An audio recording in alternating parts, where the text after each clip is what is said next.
Ancient Demon Lord Rimuru by Mertinator1905. 3. Interrogation. So what you're saying is that you're an adventurer who trained in the mountains for 100 years and that's how you got so strong. And when you were taking a walk, you saw a pink-haired girl destroying a city and went there to check if everything is all right. There you found out the baby dragon wasn't dead but injured and took it with you. And when you saw how we were trying to stop Milam, you felt pity and used a special technique to absorb the Magicals and stop her. Is that your story? Guy Crimson, who was sitting in front of Rimuru, just repeated the story told to him by Rimuru.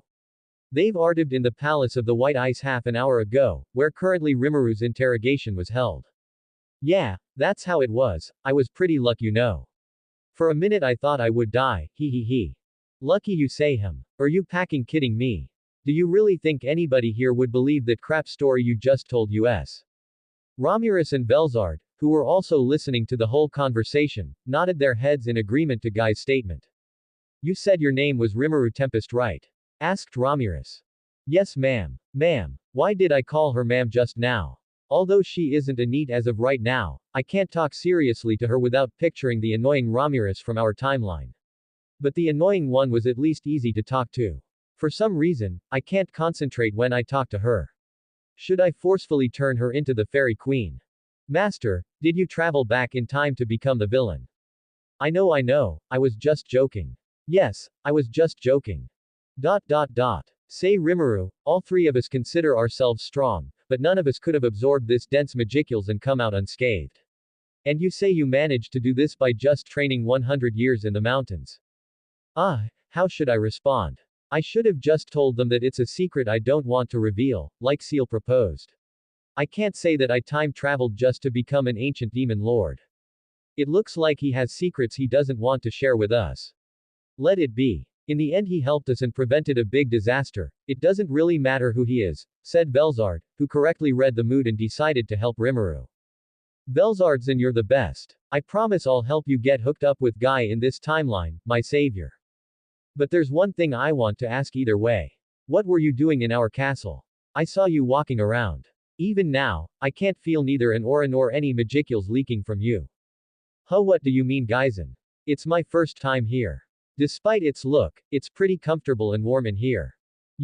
Guy's eyebrows twitched, but he managed to calm down. He had an exasperated look on his face. Who is this guy? First your daughter and now this, are you playing a prank on me Veldanava? After changing location to the balcony, Velzard's favorite place after her bed, they decided to talk about more casual topics until Milam wakes up. I have to say Guyson, these sweats are really good. I can't get enough of them. Oh don't fret it, nothing special. Glad you enjoy it. Rimuru could see how Rain's eyebrows twitched for a moment, but she regained her composure the moment after. Meanwhile, Rain was having an inner crisis. Please stop. Don't eat everything. Those were my backup stash, I wanted to eat them. Just wait, you thief, I'll find you.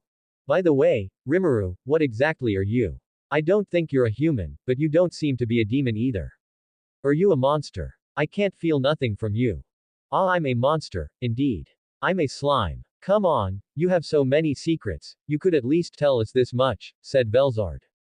No, really, I'm a slime. You should really come up with better excuses, Rimuru. Fine, even Romulus doesn't believe me, am I really that untrustworthy? Master, you told them that you trained in the mountains for 100 years and other suspicious things. As of now, you really seem suspicious. No, that's no excuse or anything, look. After Rimuru transformed into his slime form, everyone was dumbfounded. Guy even fell from his chair. After dwelling for countless years at the end of time and space, like his human mimicry, his slime form also underwent some changes. He had now a diameter of more than 1.5 meter, but used his usual smaller form. His color had changed from silverish blue to golden. He looked as majestic as a slime could look. Diablo, after seeing this form for the first time, nearly fainted and afterwards praised him for hours until Rimuru had thrown him out. After showing them his form, Rimuru turned back into his human form and continued to eat his sweets. He wanted to ask for a refill for his tea but realized that Rain and Misery were nowhere to be found. Before Guy, Romulus or Velzard could regain their composure, a big explosion was heard and Rain was sent flying to the balcony.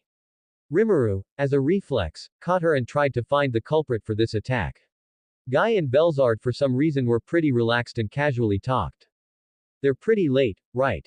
Yes, I was wondering when they would arrive. Rimuru, not knowing who they're talking about, felt a familiar presence and realized who they're talking about. Flying above them was a red eastern dragon, a familiar one in addition. And flying next to her was a blond young man who had a smug expression on his face as a result of his big entrance. Guy, I hope you're not too exhausted from your fight against Milam. I wouldn't want you to use that as an excuse for your loss. These two newly arrived figures were none other than the real Rudra and Belgrand. I should have left when I had the chance, were the only thoughts Rimuru had.